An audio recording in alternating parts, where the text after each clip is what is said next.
Click. Okay, we're going. All right, there's quite a little break from when I left you last till where I am now, and in the interim I thought I would fill in some of the space so that these videos don't get too long, which they can have a tendency to do. Let's see, if I walk over here, I am visible. Okay, so quite a lot of sunlight coming in. Maybe I ought to close the curtain. There. Didn't really make any difference. Okay, so we'll go back. We're putting in all kinds of unusual imagery, being a little bit more object-oriented, or let's say, I'm drawing things that we're familiar with, like this is obviously a building, and it's the Roman soldier and stuff like that. I still like the patterning. I didn't say that word right anyway, but it doesn't really matter.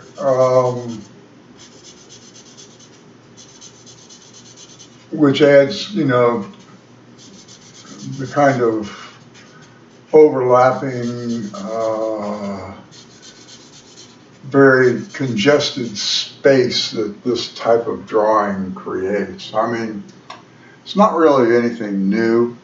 I mean, George Grosz during the German Expressionist period, and also early Dada, because he was a Dada artist too. And probably more, I don't know which one he's most associated with, but it really doesn't matter. He would do a lot of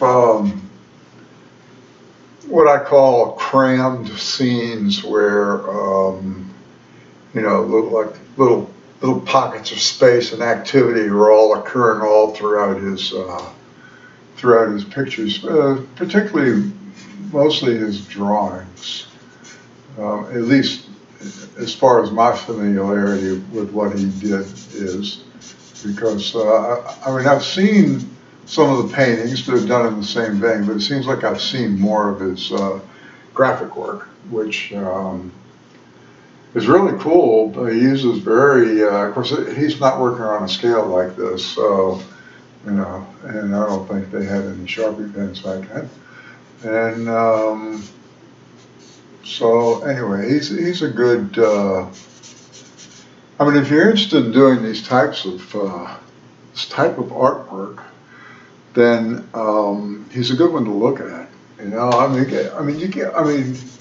Granted, you can create anything you want right out of your mind, but it's just kind of, these things are fun to look at is what it boils down to. I mean, they deal with Germany before the, I believe his deal with Germany before the start of the Second World War, kind of in between the wars, and and I could be wrong about that.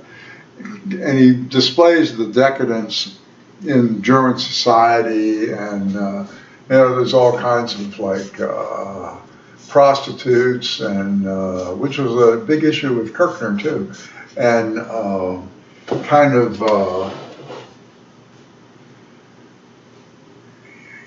rude men who were, being misogynistic towards women, and they're always kind of depicted as like a Big Daddy Warbucks, fat, heavy, wealthy, ogre. And,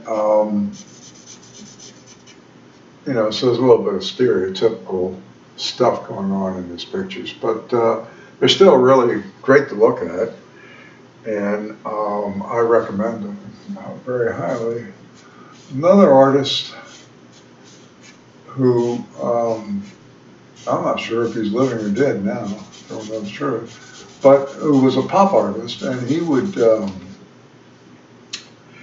combine he was really great.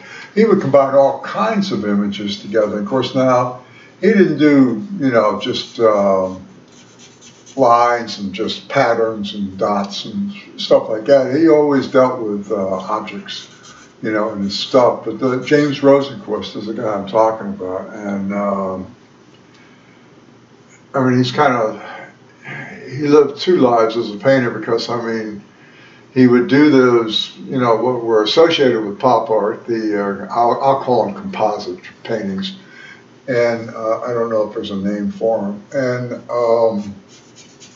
And then later on in life, he did break into just complete geometric shapes. Well, yeah, they're geometric, with arcs and things like that would recede and go back into space, and they were multicolored, and they were really spectacular. And it must have taken him, I don't know how long, because I mean they look pretty involved. And of course now those are at the dawn of the computer age too that he was doing those. So you know, he may have had some assistance in laying stuff like that out, because they're pretty daggone complicated pictures, quite frankly. Al Held is another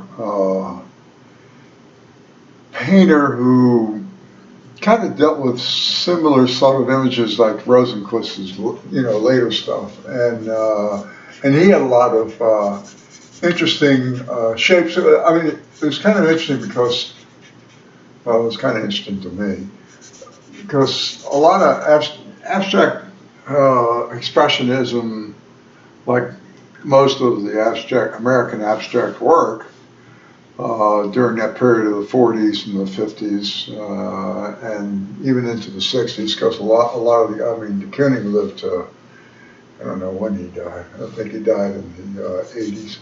But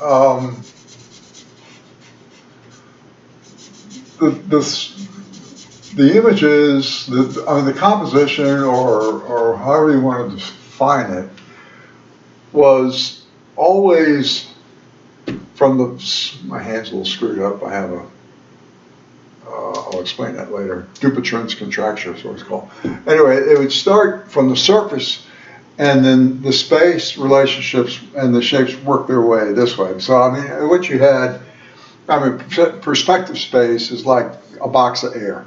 You're looking into the picture, and perspective recedes to vanishing points and horizons, and colors get lighter when you go back, and all the other stuff. You know, with abstract pictures, this is very Hoffman-esque, Hans Hoffman. You know, the push-pull, as he always referred to it, where your shapes and no matter how arbitrary and abstract they are literally taking place in front of the surface of the canvas. So, I mean, being able to kind of align your, and these are my opinions. You may get other people to say, he doesn't know what he's talking about. But your images, in a way, have a huge influence from the edges of your canvas, because your canvas is really defining this space that doesn't go any further that way, but is all within here.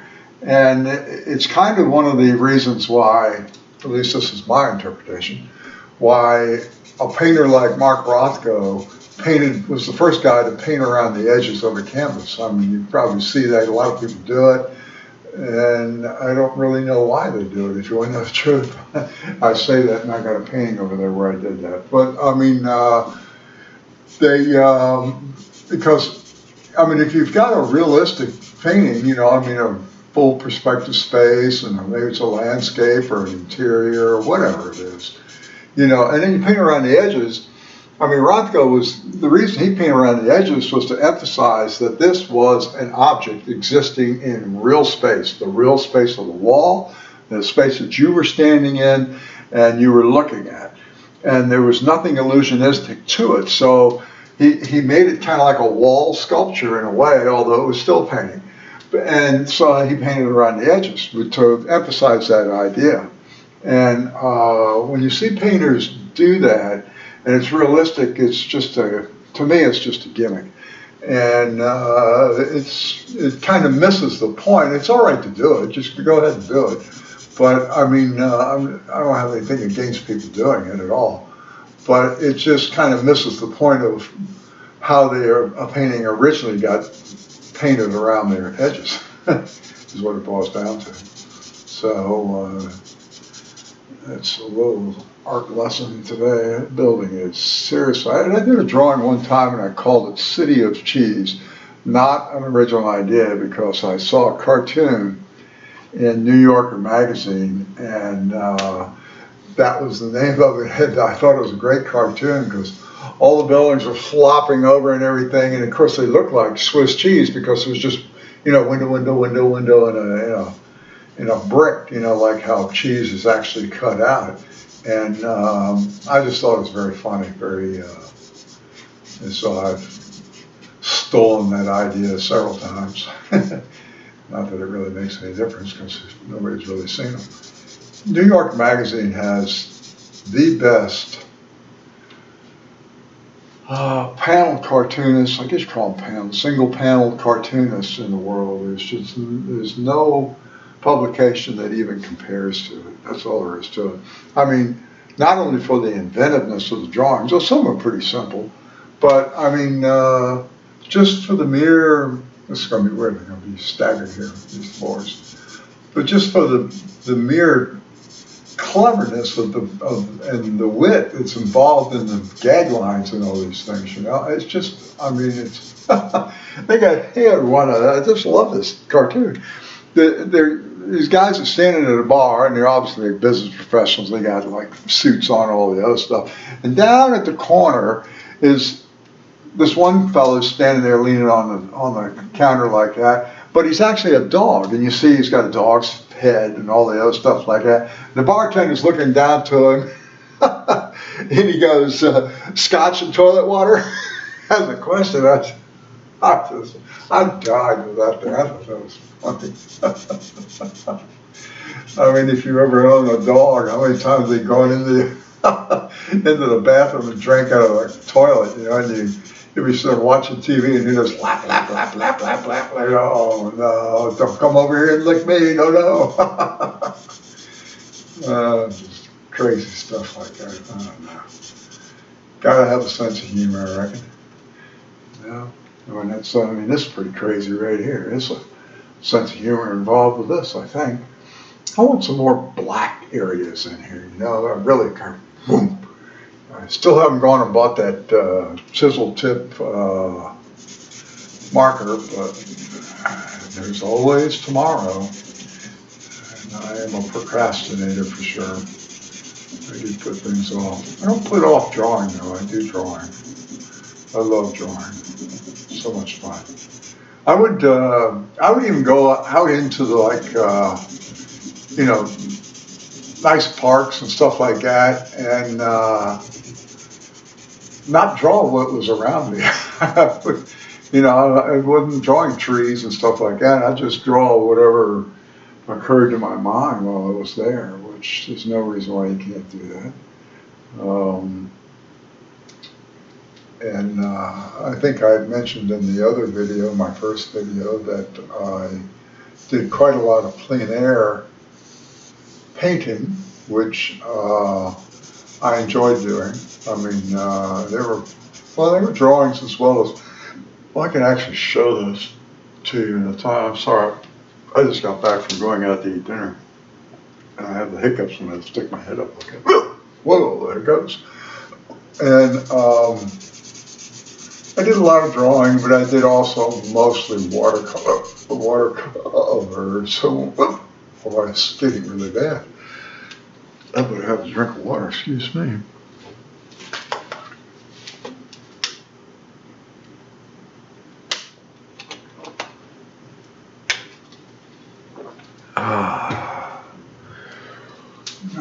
Much better indeed.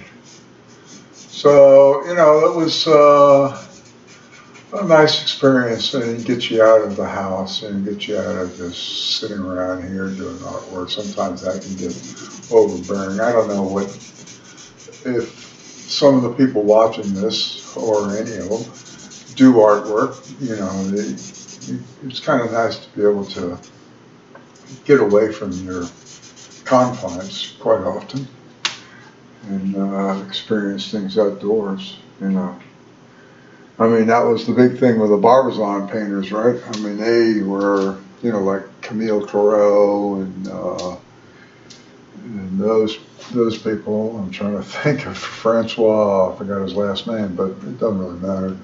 They worked from nature. I mean, it was a big thing, go out into nature and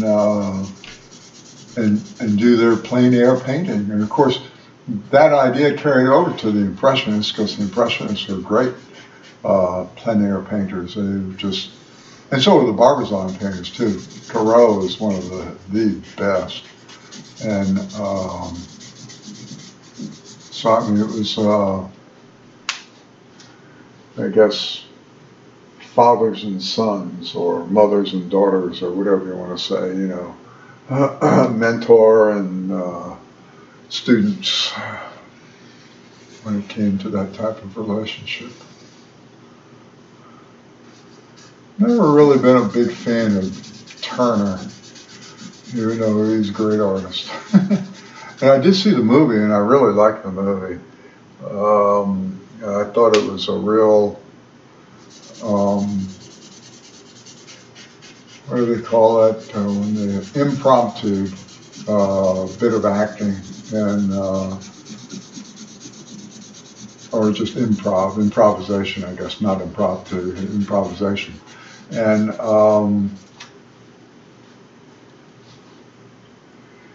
it displayed a lot of what type of individual Turner was.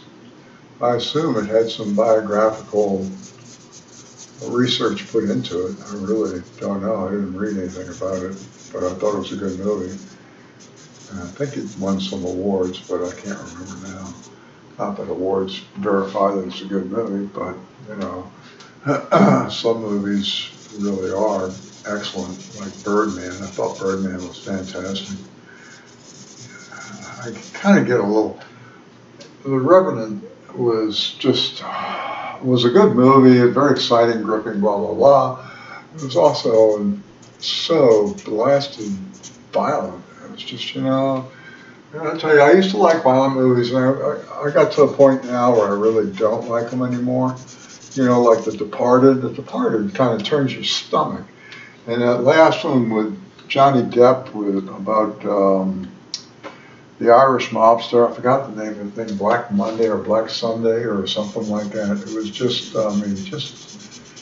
these things are just too violent for me nowadays. And that said, the epic Godfather series is probably one of the best movies ever made. Talk about violence, jeez. That one certainly got it, that's for sure. But anyway, let's talk about art as opposed to that.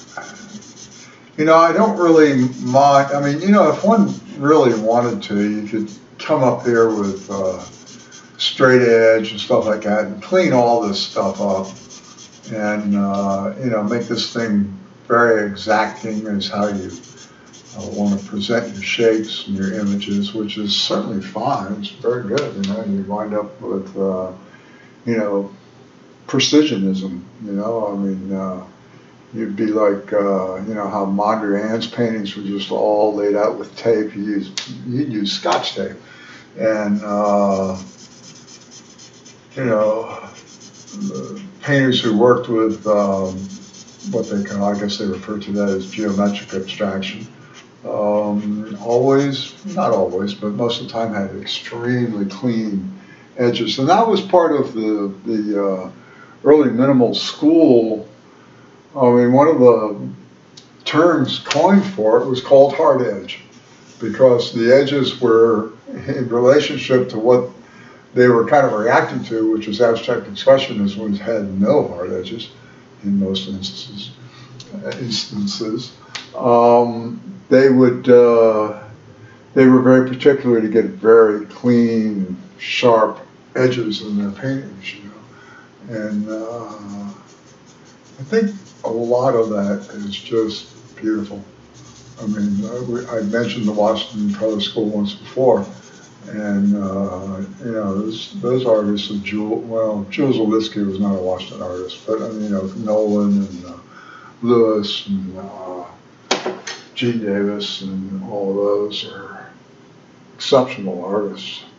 They really had an incredible feel for color, and they just created an environment of it practically. You know, at least as far as you could do with a painting. You know, I mean, later on, artists would actually just use light to create tremendous environments of color and everything, which was really very cool. There was one artist I remember. Now this guy's more of an abstract expressionist, at least in terms of how he laid out his work. Was Keith Sonner. I think I'm saying his name correctly, where he worked with fluorescent light, and he would even the cords used to illuminate the fluorescent tubes, which he had. These are not like I'm getting too many artist names going here, but like Dan Flavin. Dan Flavin went and bought, the typical ballast and fluorescent tube that you buy in a hardware store to put in your shop, or your garage or your workroom. And he would make his art out of that. But Sonnier had he would have them fabricated. The lights, the tubes would be fabricated to whatever type of shapes he wanted. And then he would include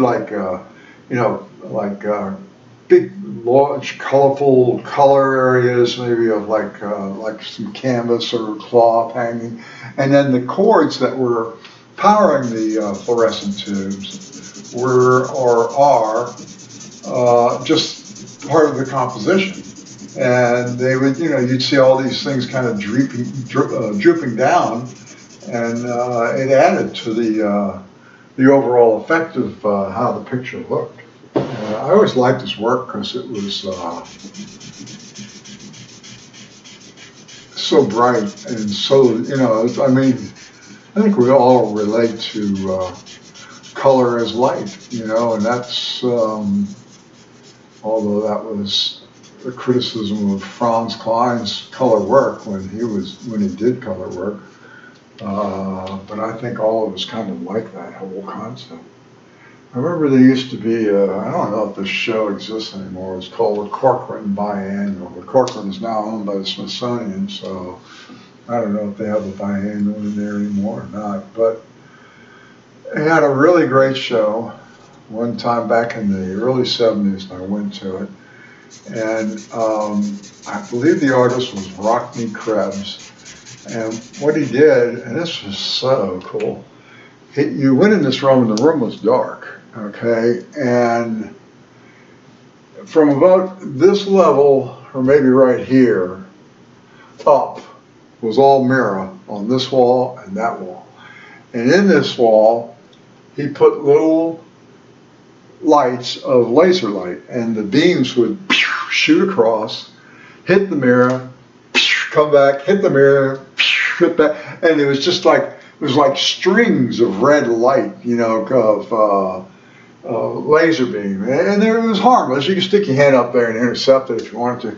But it was just like, man, this is really cool. And it's just one of the things I remember from that show, which was really a great show. It's the first time I ever saw a Richard Estes painting.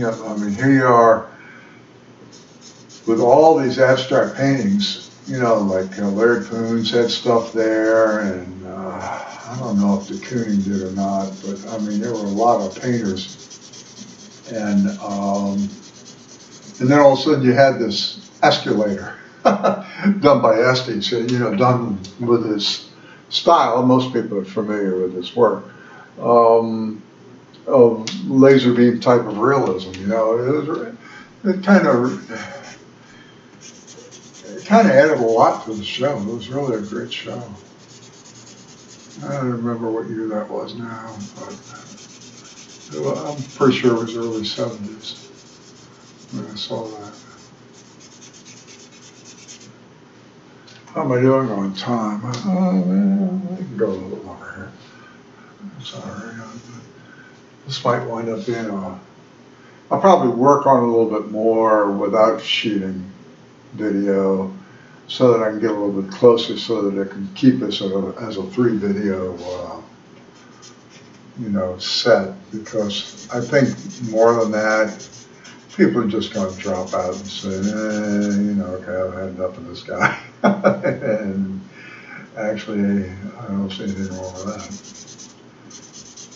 All this guy does is talk about art, but I don't always talk about art. I talk about other things, but there isn't much in life that can't be related to the topic of art in one way or another. Oh, yeah, I have to do this up in here. I forgot. That's what happens when you abandon something for a while, and then you have to come back to it. That's part of the whole scene. It was another, is one of the cubists. I think I've got the right guy. Later on, as everybody was, everybody jumped on analytical cubism right away and copied Picasso, and that was. And then when he got to synthetic cubism, with George Braque and once again Picasso and a million other followers that were doing the same thing, it became pretty prevalent. But there was one artist. Man, I hope I got the name right. I should look it up. But it was Francis. I always pronounce it Picabia. And he did stuff that really was the forerunner to David Sally's type of work, if you're familiar with him, where he does have multiple images. He will use very realistic, photorealistic images, and then he'll have abstract stuff thrown on the canvas, and then he'll have some cartoon shapes. He'll have a lot of different things going on in this picture, and they overlap each other, but yet some will be kind of semi-transparent, so you're seeing like double images laying on top of each other of things, and the pictures are very. They really draw you in because you have to look at them for such an extended period of time to kind of figure out all the things that are going on. And Picabia. If I ain't got that right, I'm sorry. But he did that way back in I think the 20s, and I guess the idea of David Sally, he's probably was familiar with it. I guess I don't know. He's alive. Not that I know him, but nor does he know me. That's for sure. But it's another artist you could go investigate and look at, and see what their work's about, enjoy it. That's the whole idea here. It's, is to get it's almost like you get a baptism of art, I'm no minister, that's for sure, but I think it is enjoyable to talk about it, and I hope that some people are finding it at least interesting. And I will be quite honest with you, I might be incorrect about a lot of the things I'm saying. And so what? You can always go on Snopes and fact check me. But that guy over there, Stroll Tiller, he said, not doing that. And Snopes comes back and says, false. The big stop sign and all that, false. I love Snopes. I think it's great. I think it's something we need in this day and age of perpetual lying. This one's going down too. I'm losing the ink in this baby. I didn't do anything right here. Let's do this way. These things are really fun to do. They really are. They're not so good on my neck when I'm looking up like that, but they are fun to do. I think sometimes I don't want them to all look the same. Granted, these are different images and all that other stuff, but they can, in a way, start to look all alike because the clustered, congested space begins to kind of be, everything seems to be about the same scale, same size. And then you kind of lose some impact when you're looking at it. It's like looking at arabesques or something like that on a wall. You just you stare at it. But I mean, I guess, you know, to take some interesting chances, I think one of the things I'm going to do is tear the paper into an uneven edge so that it's just kind of an irregular shape and work with it that way. You know, you can actually even have little outside pieces that would be part of it. And I guess it would be like well, it wouldn't be like a triptych or anything like that, but because they don't have to go from one to the other. But it'd be like an altarpiece. But that, you know, varying the shapes, doing things, you know, everybody always says, oh, you want to have balance in art, you know, use the golden rule and all the other stuff, you know. And I say, no, don't do that, you know. Do something that's completely out of balance. You know, it's just like, whoa, they got way too much stuff on this side and nothing over on that side. You know, yeah, that's right, that's what I got. And what do you think? You know, I mean, doing stuff like that is another interesting addition to, you know, the type of things that you make, you know. And I'm not really telling people what they should be making, don't get me wrong. I should probably talk in the first person on this instead of always talking about you. But it's just a force ahead of mine, I reckon. This is coming along all right. Let's mess with this guy. Well, no, let's finish what we're doing here. I definitely got to get that marker tomorrow because I only got, how many more of these you got? Where are they? How many did I get? I got 3 more. I've already been through 3. Whew, boy, go quick.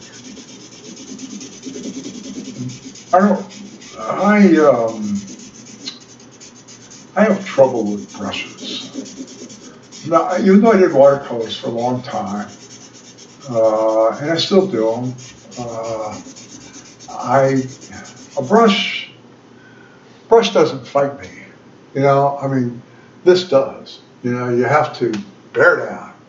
And even with pencil, you know, anything in the graphic realm, well, not everything or anything, but I mean, you know, pencils and pens, you know, and hatching, and there's that resistance. You're actually scraping whatever it is onto your paper, you know, with, you know, back and forth motion, like in a pencil, or what you see me doing right here, you know, is putting the ink down and the color and the mass and the shape and all the other stuff.